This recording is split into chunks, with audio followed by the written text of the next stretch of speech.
그리스도의 풍성하신 은혜와 사랑이 늘 함께 하시기를 바랍니다. 오늘 이 아침에는 고린도전서 제2장 1절로 9절까지의 말씀, 생명의 삶 큐티 5월 13일자 말씀입니다. 2장 1절입니다. 형제들아, 내가 너희에게 나아가 하나님의 증거를 전할 때에 말과 지혜의 아름다운 것으로 아니하였나니 내가 너희 중에서 예수 그리스도와 그의 십자가에 못 박히신 것 외에는 아무것도 알지 아니하기로 작정하였음이라. 2장 1절 말씀에 보면은 말과 지혜의 아름다운 것이라 그랬습니다. 그 아리스토텔레스의 수사학이라고 하는 책이 있는데요. 이 초대교회 시대, 1세기경의 시대는 그리스 문화로 이제 그 시대의 최고의 교양이었기 때문에 아리스토텔레스의 수사학 같은 그런 책들을 보고할 때죠. 그래서 말과 지혜의 아름다운 것이다. 그 아리스토텔레스의 수사학을 보면은 여러 가지 개념들이 나옵니다. 상식적으로 알아둬야 될 것들인데, 정치 체제에는 무엇이 있는가? 국가란 왜 존재하는가? 그런 철학적 질문들이 쭉 개념적으로 나옵니다. 그리고 그 다음에는 또 이렇게 아름답게 꾸미는 법 이런 것들이 나오겠죠. 그래서 우리가 단순히 생각하기에 문학에 속한 정도가 아니라 철학과 문학 혹은 인문학을 아우르는 그런 것인데, 그래서 말과 지혜라, 이런 표현이 되는 겁니다. 말과 지혜의 아름다운 것으로. 그런데 사도 바울은 자신이 해야 될 일은 그것이 아니고 예수 그리스도와 그의 십자가에 못 박히신 것, 십자가의 도, 그것 외에는 알지 아니하기로 작정을 했다 그럽니다. 결심을 했다는 말이죠. 그래서 우리 성경에 보면은 내가 결심했다, 결단했다. 지금 고린도전서 2장 2절이 그런데, 그럼 질문이 남습니다. 성경은 하나님의 말씀인데 사도 바울이 결심한 것도 하나님의 말씀이냐 하는 것이죠. 맞습니다. 성경이 하나님이 누구야 해가지고 하신 말씀만 있는 것이 아니라 남녀 간의 사랑 이야기도 있고, 그리고 형제들 간의 싸움 얘기도 있고, 다른 나라하고의 전쟁 이야기도 있고, 왕이 부패한 이야기도 있고, 그리고 신약에 들어와서도 또 성도들끼리의 갈등도 있고, 또 모른 채 하는 것도 있고, 별별 이야기들이 다 있죠. 그것을 다 합해서 하나님의 말씀이라는 겁니다. 그러니까 성경이 누구야야야 내가 넌 어디로 가라라라 이런 게 하나님 말씀이 아니고, 인격적인 결단까지도 우리에게 계시로 비춰주셔서, 그래서 우리가 성경을 상고해서 이때는 이렇게 하는 것이 맞구나, 하나님은 이런 걸 원하시는구나, 성도들이 가야 할 길은 이런 것이로구나, 이렇게 알게 되는 것이 다 성경 말씀인 것입니다. 사도 바울은 작정했다, 결심했다, 이렇게 표현을 하고 있습니다. 여러분도 복음 안에서 결심 있고 결단 있는 인생들이 되어지시기를 축원합니다. 3절입니다. 내가 너희 가운데 거할 때 약하고 두려워하고 심히 떨었노라. 내 말과 내 전도함이 설득력 있는 지혜 말로 하지 아니하고 오직 다만 성령의 나타나심과 능력으로 하여 너희 믿음이 사람의 지혜에 있지 아니하고 다만 하나님의 능력에 있게 하려 하였노라. 사도 바울은 전도했고 성도들은 믿었습니다. 그것을 연결해 주는 실제적인 내용은 하나님의 말씀이요, 그 하나님의 말씀이 하나님의 능력이요, 거기에 성령님이 나타나신 겁니다.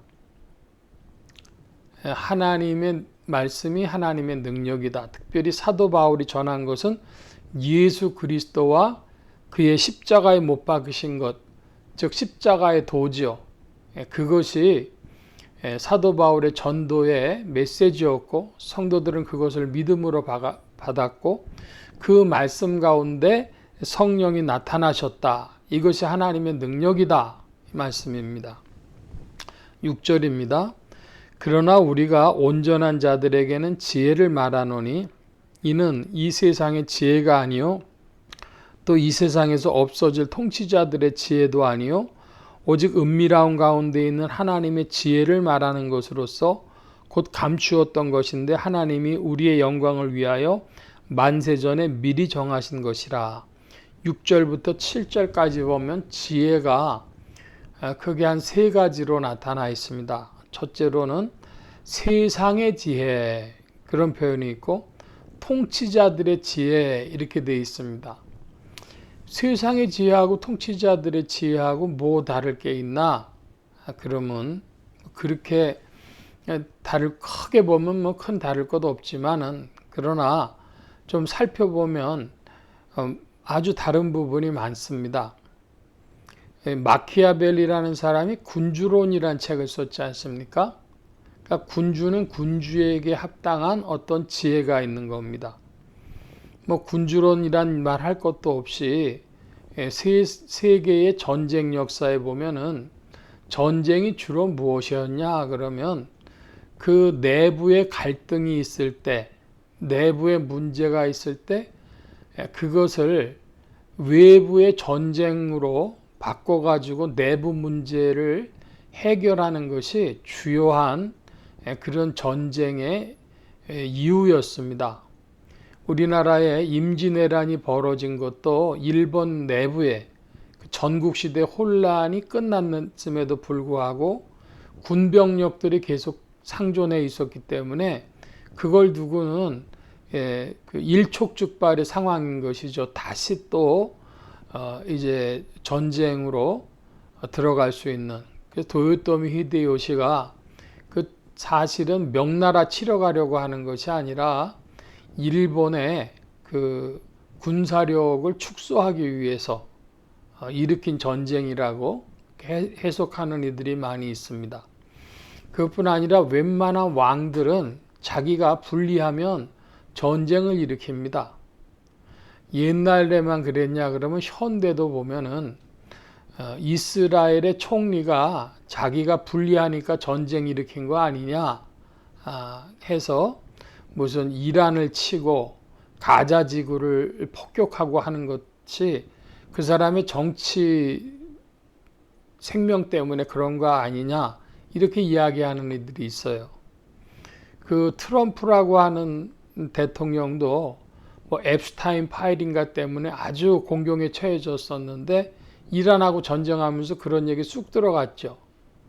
그러면 경제적인 면을 볼 때 세상의 지혜는 건설을 해야 되고 이문을 남겨야 되고 안정돼야 되고 그런 것이 사람들의 인지상정의 지혜인데 통치자들의 지혜는 그것이 아니라 오히려 부시고 전쟁 치르고 불안을 조성하고 그런 게 통치자들의 지혜일 수 있는 것이죠.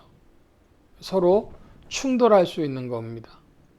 근데 하나님의 지혜는 이런 세상의 지혜도 아니고 통치자들의 지혜도 아닙니다. 하나님의 지혜는 세상과 인생의 본질을 꿰뚫어 보시는 것이죠. 그것을 우리에게 전해 주셨는데 그게 무엇입니까? 죄라고 하는 것, 죄악이라고 하는 것. 그것이 이 세상과 인생의 본질임을 하나님의 지혜가 우리에게 고발하고 있고 그 고발하신 것의 해결책이 십자가에 못 박히신 그리스도, 십자가의 도가 되겠습니다. 계속해서 봅니다. 8절입니다. 이 지혜는 이 세대의 통치자들이 한 사람도 알지 못하였나니 만일 알았더라면 영광의 주를 십자가에 못 박지 아니하였으리라. 기록된 바 하나님이 자기를 사랑하는 자들을 위하여 예비하신 모든 것은 눈으로 보지 못하고 귀로 듣지 못하고 사람의 마음으로 생각하지도 못하였다 함과 같으니라. 사람이 생각할 수 없는 방식으로 문제를 해결했는데 우리가 한 걸음 떨어져 지금 생각해 봐도 도대체 십자가에서 뭐가 해결됐다는 것인지 상상할 수 없는 일이죠. 그 2000년 전에 십자가가 있었다는데 거기에 사람이 매달렸었다는데 그게 나와 무슨 상관이 있고 이 온 인류와 무슨 상관이 있는지 사람은 생각할 수 없습니다. 그런데 9절에 보니까 하나님이 자기를 사랑하는 자들을 위하여 그랬습니다. 여러분, 우리가 참된 믿음을 이야기할 때에 참된 믿음의 증거들이 있는데 그 중에 한 가지가 하나님 믿는 사람은 하나님을 사랑합니다. 하나님 믿는 사람은 예수님의 마음을 본받으려고 합니다. 하나님 믿는 사람은 성령이 지도하시는 것을 따라가며 순종하려고 합니다. 그 중에 한 가지, 믿음은 하나님을 사랑하는 것이다. 여러분에게 믿음의 참된 믿음의 역사가 함께 하시기를 축원합니다. 참된 믿음의 소유자들은 하나님을 사랑합니다. 오늘 말씀 여기까지 봅니다. 기도합니다. 만복의 근원 되신 주님 함께해 주셔서 이 세상에 지혜가 있고 통치자들의 지혜가 있으나 그것이 우리를 구원한 것이 아니요 하나님의 지혜가 우리를 구원했고 하나님이 우리를 향하신 그 사랑을 믿는 믿음이요 또한 하나님을 사랑하는 믿음이 되게 하셔서 참된 믿음의 자리에서 구원의 역사가 풍성히 나타나게 하여 주옵소서. 주 성령께서 지도하시고 인도하시기를 구하고 감사하며 의지하올 때에 예수 그리스도의 이름으로 기도하옵나이다. 아멘.